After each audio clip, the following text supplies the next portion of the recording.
పొందుతాయో, నీ దుష్టత్వము నుండి, నీ పాపము నుండి, నీ శాపము నుండి ఎప్పుడైతే నువ్వు విడుదల పొందుతావో, that is the day of Christmas in your life. అది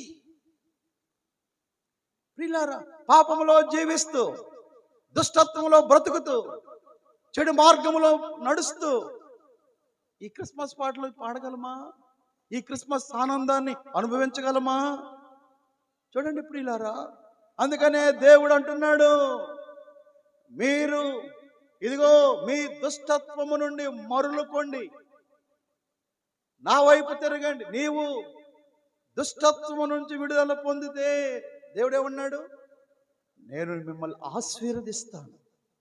ఐ విల్ బ్లెస్ యూ. దినాల్లో చాలా మందికి ఉన్న సమస్య ఏంటంటే, వారు లోకములో, పాపములో, దుష్టత్వములో జీవిస్తూనే దేవుని ఆశీర్వాదాలు కావాలని కోరుకుంటారు.